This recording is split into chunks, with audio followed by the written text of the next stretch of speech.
going on, Vikings fans? Welcome in the Vikings Now by Chat Sports. I am your host, Patrick Siepman, and we have a loaded show for you guys today. Could the Minnesota Vikings be trading for Saints cornerback Marshon Lattimore, as there are rumors out there that he could be on the trade block? And then CBS Sports put out a mock draft for the 2025 NFL Draft, and they had the Vikings taking college phenom Travis Hunter. And then I was looking at some of the power rankings across the NFL, ranking the NFC North, and the Vikings. No shocker here. We're disrespected once again. So we'll dive into all that and more on today's show. But I wanted to get you guys an updated look at our sub-battle for Week 2 versus San Francisco 49ers. They only have a 4-subscriber lead. So they have a YouTube channel with over 100,000 subs. We are just closing in on 30K. Little David versus Goliath here for us at Vikings Now. If you guys could help us out, beat the 49ers in subs game this week, I would really, really appreciate it.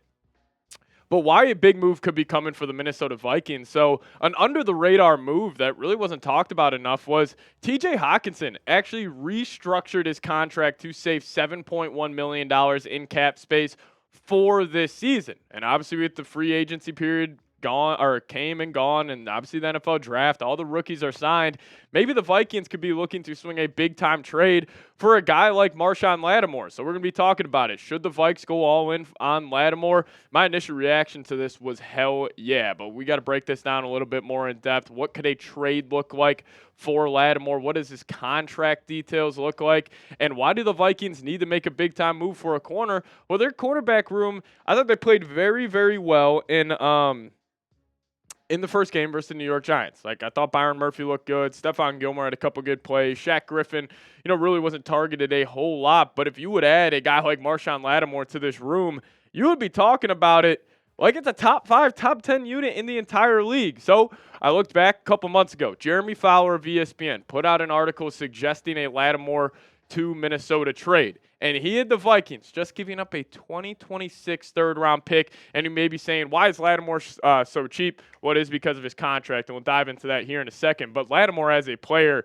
he's fantastic. He is a no-doubt top 10 cornerback in the National Football League as it stands right now, but injuries have definitely been a problem for Lattimore over the last 2 seasons. Only playing in 17 games in 2 seasons. That is a problem, but when he is out there and when he is healthy, he is one of the better cornerbacks we see in the NFL. And you may be saying, why would the Saints want to trade Marshon Lattimore? Well, they have a loaded cornerback group in New Orleans. They got Paulson Adebo, Alante Taylor, and they just drafted Kool-Aid McKinstry. So if the Saints, who are also behind the 8 ball when it comes to cap space for next season, as they have more than double the amount of dead cap than compared to any other NFL team, maybe they could try to shed some salary and trade Lattimore because they have guys behind him who can step in and play high-quality football for that defense led by Dennis Allen. And now if you look at the Vikings cornerback group, after a trade for Marshon Lattimore, that's a loaded unit, man. I mean, you got Lattimore, who would be your true cornerback 1. And then you have Byron Murphy, who I think he would be a fantastic cornerback 2. And then you got the old fella, the veteran, Stephon Gilmore at cornerback 3. He can kind of play a little ball hawk, Trayvon Diggs type of mode. I think that would be perfect for, where he's at in his NFL career. And then that moves a guy like Shaq Griffin, where he's just going to be a rotational guy. You're not asking him, to play 50-plus snaps every single game for the Vikings. So I like this move for Lattimore, but here's the kicker, is his contract. So right now, he's on the books for $14.6 million. That is perfect because the Vikings have $15 million right now in salary. But the big kickers, the next 2 seasons, 2025, he's got a cap hit of $31.4 million. $28.6 million in 2026. So this isn't a trade where it's like we're just trading for Lattimore for just 1 season. You're getting him for 3 years, and that cap hit really goes up in 25 and 26. But why I say yes to this deal, number one, Lattimore is just an elite cornerback talent. And, Stephon Gilmore's on a 1-year deal. Byron Murphy's on a 1-year deal. If the Vikings don't make any moves for a cornerback, you're looking at that group as a Caleb Evans, Dwight McGlothern heading into next season. So I'm assuming the Vikings, if they don't address cornerback this season in the trade market, they are going to hit it hard in the NFL draft in free agency. But you may be freaking out about Marshon Lattimore's contract. $31.4 million for a cornerback. Hell no, I'm not paying that. but this is the chance for the Vikings to do so.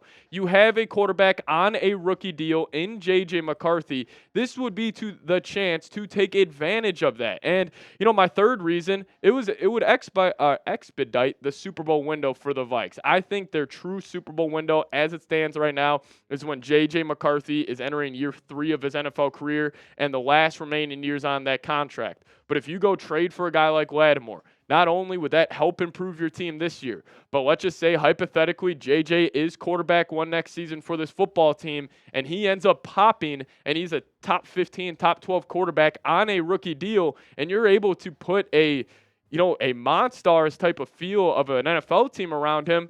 I think it could work out. So those are the 3 reasons why I said yes to this trade. It's only giving up a 3rd-round pick. I understand the Vikings have very limited draft capital, specifically next season. But you're not giving up a 2025 pick. This is a 2026 3rd-round pick. But you guys let me know your thoughts. Would you accept this trade? Give me an A for accept or a D for decline down below in the comment section. I'm doing it 100%.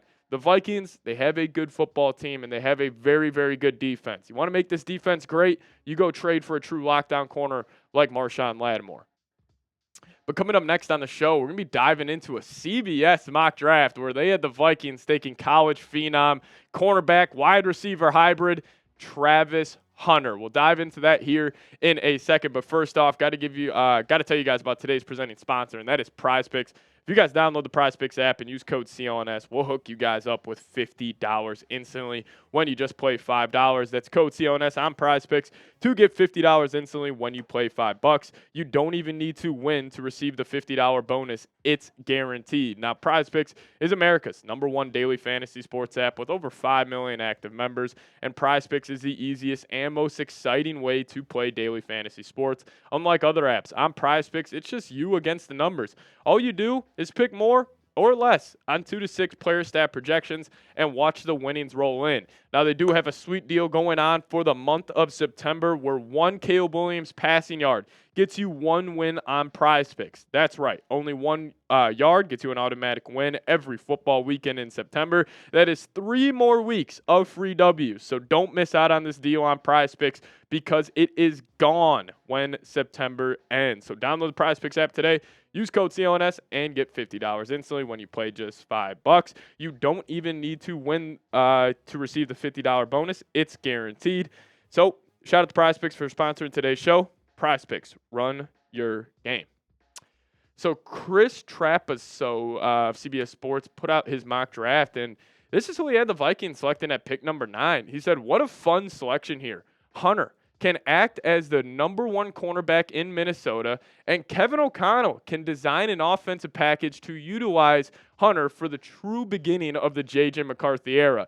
Now, I think Travis Hunter, I think he's going to be a great prospect. I think he can truly play, cornerback in the NFL, wide receiver in the NFL. I think he will have a tough time being a hybrid. But if there was any team where it would be a perfect fit for him to come into an organization and play both sides of the football, I really do believe it would be the Minnesota Vikings. Because number 1, I think he would play majority of his snaps on defense. He would be that true cornerback 1, that lockdown corner, hopefully for the Minnesota Vikings. But with Jefferson and Addison, you would just throw Travis Hunter in as the wide receiver 3, where he would just only have to play 20-30% of offensive snaps, and he could give the other 70% on defense. I would love it. And he's already tearing it up in the receiving game to the start of his junior season in college, where 17 receptions, 242 yards, 14.2 yards per catch, and he actually has already found the end zone 3 times. He was fantastic in their season opener a couple weeks ago. But even on defense, he's been solid as well. His coverage grade comes out at a 77.6, no penalties. He does have a PBU, and he's been targeted 6 times, 5 receptions. You may say that's bad. However, he's only allowed 21 yards, so he's tackling well. Clearly, a lot of those are checkdowns when targeting Travis Hunter. But, I stand by this. If I was Travis Hunter, and maybe this is just obviously my Vikings bias coming out, but I think the Minnesota Vikings would be a perfect landing spot because he can, fully be that lockdown corner, but he can also get some reps on offense. Now, the only issue with this is I don't know what position Travis Hunter is going to prefer to play in the NFL. I'm assuming he's going to want to go receiver as they just, stay healthier. And obviously there's a lot more money at the receiver position right now compared to cornerback. But also another problem is CBS had the Vikings taking Travis Hunter at 9. Vikings aren't going to be drafting top 10. Don't feel totally confident on that. But after week 1, I could see the Vikings' worst case scenario drafting in that 12 to 17 range. So I would be all in on Travis Hunter, but you guys let me know your thoughts. Would you draft him this upcoming season in the first round? Give me a D for draft or a P for pass down below in the comment section. Let me know your guys' thoughts on the Colorado standout wide receiver cornerback hybrid. So the Minnesota Vikings, they're getting disrespected once again. I thought maybe it would change after the week 1 win versus the New York Giants, but it seems like everybody's takeaway after the beatdown the Vikings laid on the road in MetLife Stadium was, oh, Giants are just a terrible team. Vikings took advantage, and that's it. And our guy, Mike Florio, fakest Vikings fan out there of Pro Football Talk, put out his NFC Power Rankings. These are not NFL Power Rankings. These are just Power Rankings for teams in the NFC. He went the Lions, Niners, Eagles, agree with all that. Even the Buccaneers, Packers, Cowboys, agree with all that. This is where I have a problem. You have the frickin' Chicago Bears at 7. We'll get into them a little bit here later. But you got the Rams. I'm okay with that. They went toe-to-toe with the Lions Sunday Night Football, in Detroit. They should have won that game. I'm fine with them being ahead of the Vikes. Then you got the Falcons. And then you got the Seahawks. The Seahawks, if you want to make the argument about the Vikings beating up on a bad team, the Seahawks had a rookie quarterback at home throwing the ball all over the lot to the other team. I just disagree with this. I'm not saying the Vikings should be top 5 in these power rankings, but they should not be left out of the top 10. Take this a step further. NFL.com, they put out their power rankings. They had the Vikings at 20th. I'm not that upset about it. Like, if they had the Vikings at 25th, I would say it's a joke. I think the Vikings right now are in that 15 to 20 range, so they get on the lower end of that. That's fine.